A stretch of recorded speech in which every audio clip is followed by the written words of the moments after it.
Hello everyone. Last video में हमने respiration की डेफिनेशन और उसके टाइप्स करे थे। आज हम करेंगे respiration in plants and respiration in animals. तो हम पहले बात करते हैं रेस्पिरेशन इन प्लांट्स। बहुत सिंपल सा है और इतना ही आपके लिए इनफ है। हमारे प्लांट्स के अंदर कौन कौन से ऑर्गन्स होते हैं? प्लांट्स के अंदर हमारे 3 ऑर्गन्स होते हैं, रूट्स, स्टेम्स, लीव्स। और वो अपने तीनों ही ऑर्गन्स की हेल्प से क्या करता है? अपना रेस्पिरेशन करता है। पहले बात करते हैं रूट्स की।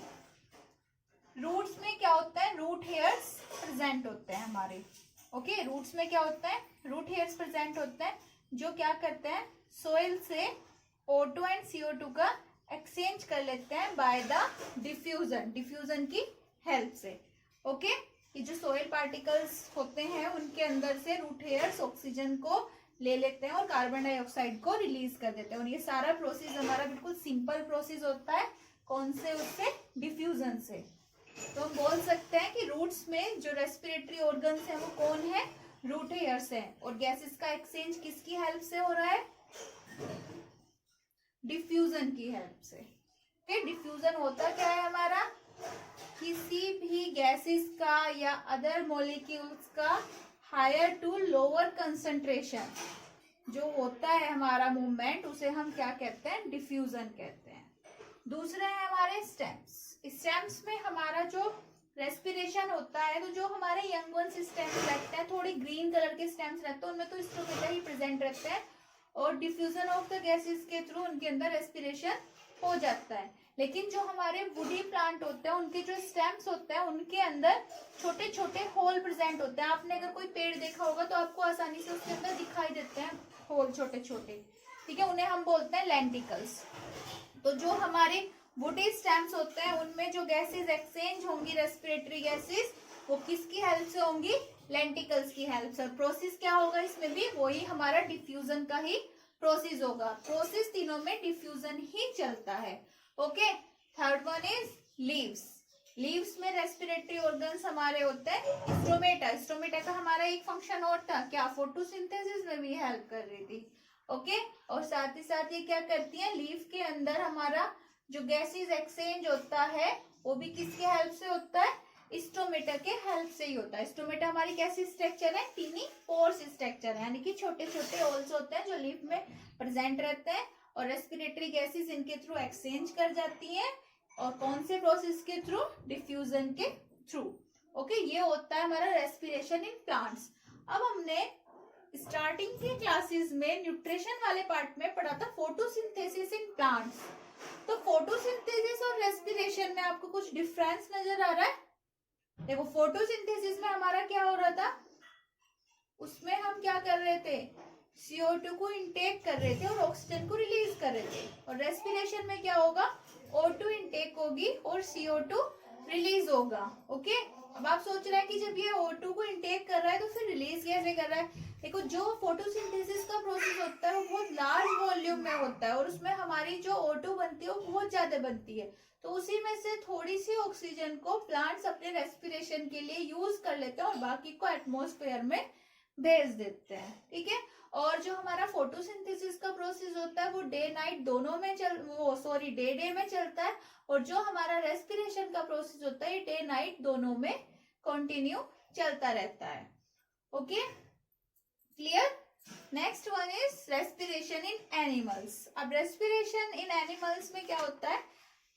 मोस्टली जैसे ह्यूमन बीइंग है, इसी तरीके से और जितने भी एनिमल्स होते हैं सभी को किस चीज की जरूरत होती है? ब्रीथिंग की जरूरत होती है। और ब्रीथिंग की जरूरत होती है, रेस्पिरेशन की जरूरत होती है, तो उनके अंदर भी क्या होंगे? रेस्पिरेटरी ऑर्गन्स होंगे। लेकिन हमारे जो एनिमल्स होते हैं सबके अंदर अलग अलग मोड्स पाया जाता है रेस्पिरेशन का। तो वही कुछ एनिमल्स हैं हमारे जो हमारे सिलेबस में है और जिनसे हमें पता चलता है कि इन एनिमल्स के अंदर किस तरीके से रेस्पिरेशन होता है। तो फर्स्टली अगर हम बात करें simple unicellular animals like amoeba, कि अमीबा में रेस्पिरेशन कैसे होता है? तो अमीबा में जो रेस्पिरेशन होगा वो सिंपल डिफ्यूजन के थ्रू होता है with the help of cell membrane.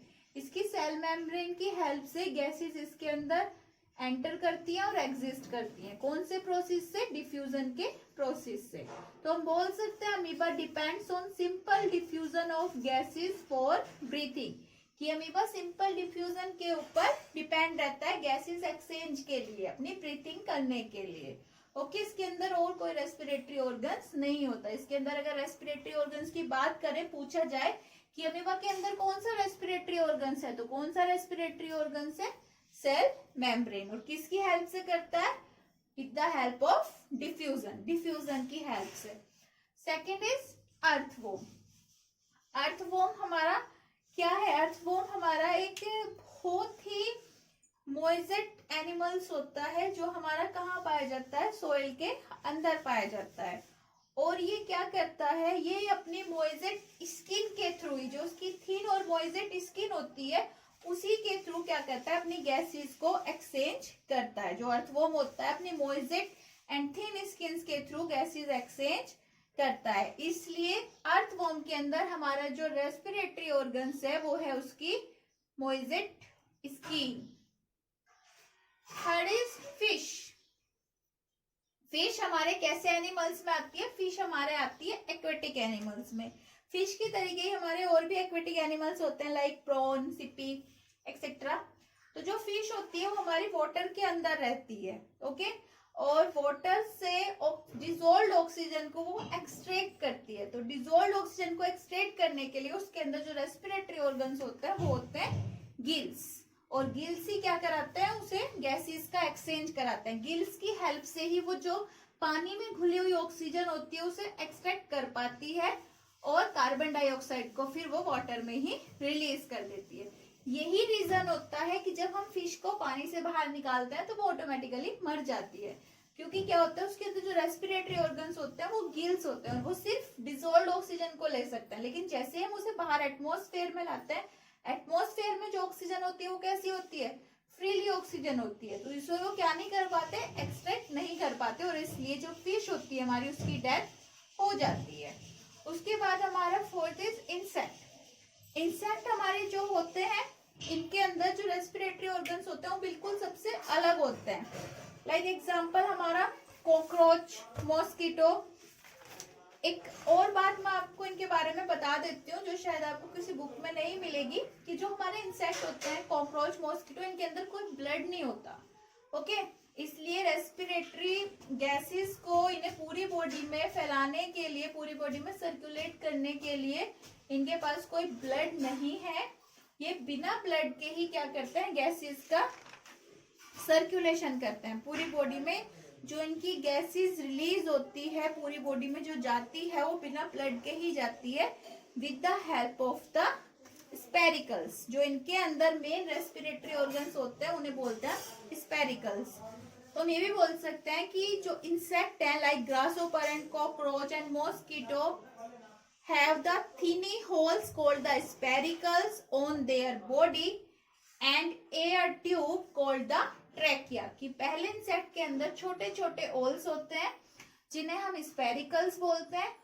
O2 in spiracles में एंट्री करती है, उसके बाद एयर कैविटीज में जाती है जिसे ट्रेकिया कहते हैं, और फिर सेल्स में पहुंच जाती है। ये होता है इंसेक्ट के अंदर O2 के ट्रांसफर का प्रोसेस। और सेम ऐसे ही CO2 एग्जिट हो जाती है सेल से ट्रैकिया में, ट्रैकिया से स्पेरिकल्स में और फिर बाहर, ओके। ये था हमारा इंसेक्ट के अंदर प्रोसेस। इसके अब साथ ही हमारे ये जितने भी रेस्पिरेटरी ऑर्गन्स थे, हमने कौन कौन से रेस्पिरेटरी ऑर्गन्स पढ़े एनिमल्स में? फर्स्ट था हमारा सेल मेम्ब्रेन, दूसरा था हमारा स्किन, गिल्स, ट्रैकिया, और एक ह्यूमन बीइंग। ह्यूमन बीइंग में रेस्पिरेटरी ऑर्गन्स कौन से होते हैं? ह्यूमन बीइंग्स में, ह्यूमन बीइंग को हम डिटेल में करेंगे आगे। ह्यूमन बीइंग में जो रेस्पिरेटरी ऑर्गन्स होते हैं वो होते हैं हमारे लंग्स। तो जितने भी हमारे रेस्पिरेटरी ऑर्गन्स होते हैं हैव 3 कॉमन फीचर्स। सारे रेस्पिरेटरी ऑर्गन्स के अंदर 3 कॉमन फीचर्स होते हैं। पहला, all the respiratory organs have a large surface area to get enough oxygen। जितने भी रेस्पिरेटरी ऑर्गन्स हैं सबके पास अपना एक बड़ा सरफेस एरिया होता है जिससे कि ज्यादा से ज्यादा ऑक्सीजन उनके अंदर आ सके। Second, all the respiratory organs have thin walls for easy diffusion and exchange of respiratory gases, कि जितने भी हमारे रेस्पिरेटरी ऑर्गन्स होते हैं सबकी जो वॉल्स होती है वो बहुत पतली होती है, जिससे कि जो रेस्पिरेटरी गैसेस है ऑक्सीजन और कार्बन डाइऑक्साइड उनका इजीली डिफ्यूजन हो सके, वो आसानी से अंदर आ सके और बाहर जा सके। Third, all the respiratory organs like skin, gills and lungs have a rich blood supply for transporting respiratory gases। ठीक है, और जितने भी हमारे ऑर्गन्स होते हैं चाहे वो स्किन हो, गिल्स हो, लंग्स हो, इनके अंदर हैवी रिच ब्लड सप्लाई होता है, जिससे कि जो हमारी रेस्पिरेटरी गैसेस हैं वो सारी क्या हो सके, हमारी पूरी बॉडी में आसानी से फैल सके। एक्सेप्ट ट्रैकियल सिस्टम, यानी कि जिनके अंदर ट्रैकिया, लाइक इंसेक्ट, इंसेक्ट में हमारा ब्लड नहीं होता और इनकी जो एयर होती है वो डायरेक्टली सेल्स में पहुंचती है without help of the blood, क्योंकि इनकी बॉडी में ब्लड नहीं होता है। Okay okay guys, next class में हम रेस्पिरेशन इन ह्यूमन बीइंग करेंगे।